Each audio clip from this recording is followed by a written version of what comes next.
نبی پاک کی معراج کی وہ مبارک رات جب آسمان جھک گئے اور زمین کو فخر ملا۔ رات کا سناٹا تھا، مکہ مکرمہ کی فضاؤں میں سکون اپنی چادر پھیلائے سو رہا تھا، آسمان پر ستارے ایسے جگمگا رہے تھے جیسے رب کائنات کی شان عظمت کے گواہ ہوں۔ اسی خاموش رات میں جب دنیا نیند کی آغوش میں تھی، اللہ کے محبوب حضرت محمد مصطفیٰ اپنے رب کی عبادت میں محو تھے۔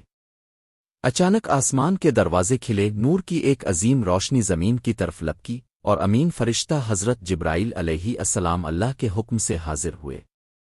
انہوں نے نہایت ادب سے عرض کیا، رسول اللہ، آپ کو رب کریم نے اپنے خاص مہمان کے طور پر بلایا ہے۔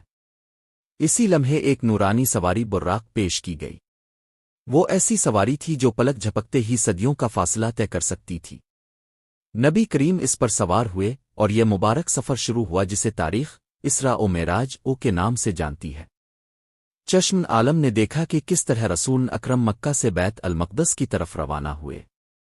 وہاں تمام انبیاء کرام علیہم السلام جمع تھے اور اپنے ان کی امامت فرمائی۔ یہ لمحہ اس بات کی گواہی تھا کہ اب تمام انبیاء کے سردار ہیں، تمام رسولوں کے امام ہیں۔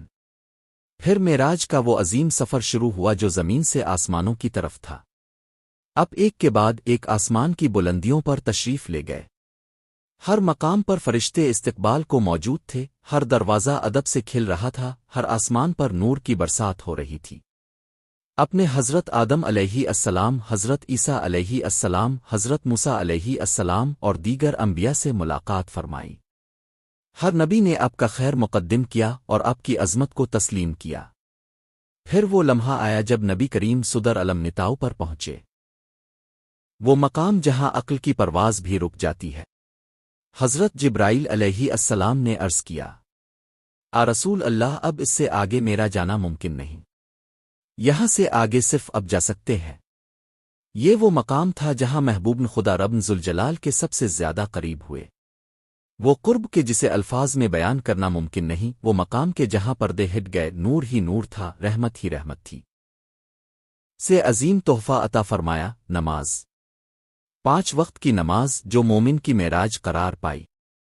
یہ وہ عبادت ہے جو بندے کو رب کے قریب کر دیتی ہے، جو روح کو سکون بخشتی ہے، جو دل کو جلا عطا کرتی ہے۔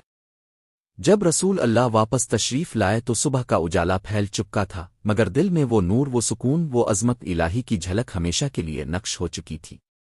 اپنے امت کو یہ پیغام دیا کہ نماز کو اپنا سہارا بنا لو، کیونکہ یہی تمہاری نجات کا راستہ ہے۔